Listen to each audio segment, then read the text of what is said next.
Start कभी करना चाहिए। मैं तो सबको बोलती हूँ स्टार्ट एज ऑफ येस्टरडे। चलो येस्टरडे तो बीत गया, दैट्स अ पास्ट, तो next best thing is today. तो शुरुआत करनी बहुत ज़रूरी है। मेरी एक भाषा है, ये इसको इंग्लिश को इग्नोर कीजिएगा, लेकिन द एसेंस आप समझिएगा। जो मैं अपनी फंड मैनेजमेंट टीम को हमेशा बताती हूँ, टोल्डिंग का ज़माना नहीं, I told you to do, I told you to do. Kick start, scootering का ज़माना है, यानी आपको स्कूटरिंग तो आपको खुद ही किक स्टार्ट करना पड़ेगा, unless you doing back seat driving. Investments में वो नहीं चलता।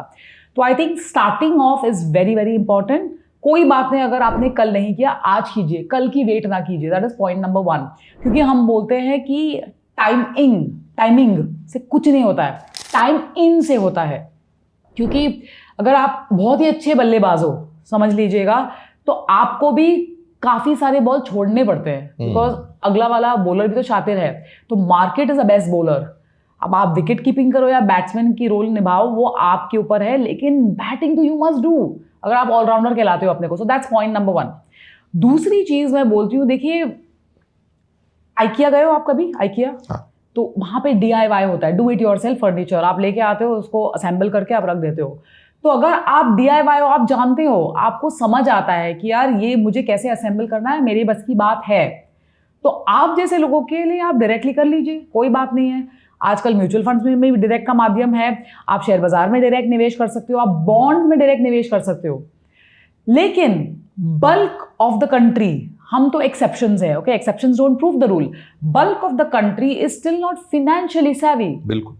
तो आपको किस चीज की शर्म, किस चीज की लज्जा, आप जाके अपने सलाहकार को मिलिएगा, उसमें दिक्कत क्या है? Actual investing is about investing in a company and a business.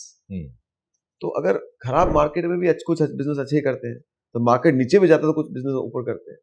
तो हमने मतलब कितने पीरियड, 2013, 14, 15, 16 पीरियड था, उसमें सारा मार्केट कहीं नहीं गया था, नीचे जा रहा था, बट कुछ सेक्टर जैसे IT सेक्टर अच्छा किया था। IT सेक्टर उसी पीरियड में 4-5 गुना हुआ था। कंज्यूमर सेगमेंट 2009-10 से लो, और 4-5-6 साल का टाइम दो, मार्केट जब नीचे था, कंज्यूमर सेक्टर पूरा ऊपर गया हुआ था।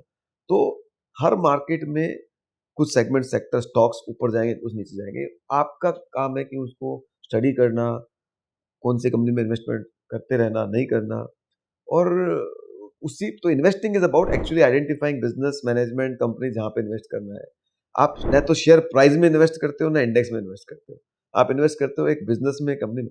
और ये समझ जिस दिन आ गई, उस दिन आप रोज शेयर प्राइस देख के अपना खुश होना और नाखुश होना बंद कर दोगे। आज मैंने कोई 100 रुपया में स्टॉक खरीदा, मुझे लगता है 4-5 गुना हो सकता है, वो कल वो 150 हो गया, 130 हो गया, 180 हो गया, उसमें ना तो खुश होना चाहिए ना नाखुश होना चाहिए। वो जर्नी का पार्ट है। Markets and stock prices are slaves of earnings. आप शॉर्ट टर्म में जो भी देखते हैं, सुनते हैं, वो नॉइजेस होती हैं, उनका इम्पैक्ट नहीं होता है। या तो आप उसका इम्पैक्ट अर्निंग्स पे लॉन्ग टर्म में है तो यस इम्पैक्ट होता है। जैसे कि हम बात कर रहे हैं अभी टैरिफ्स की, ट्रम्प टेंट्रम्स की, तो अगर ये सस्टेन्ड बेसिस पे टैरिफ्स हायर रहते हैं इंडिया में, तो कुछ एक सेक्टर्स हैं जिन पे इनका इम्पैक्ट नेगेटिव रहेगा।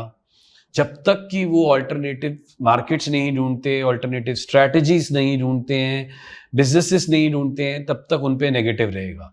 तो ये अर्निंग्स पे है। आपको जो भी नॉइस मार्केट में चल रही है, रीसेंट इवेंट चल रही है, आपको ये देखना है कि इसका इम्पैक्ट मेरे पोर्टफोलियो वाले स्टॉक्स पर या स्कीम्स पर, अर्निंग्स पर क्या इम्पैक्ट रहेगा। बाकी सब नॉइसेस है, बाकी सबसे आपको कोई मतलब नहीं होना चाहिए।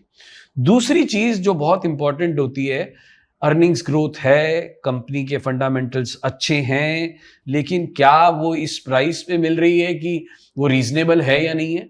हर एक अच्छी चीज का भी एक प्राइस होता है।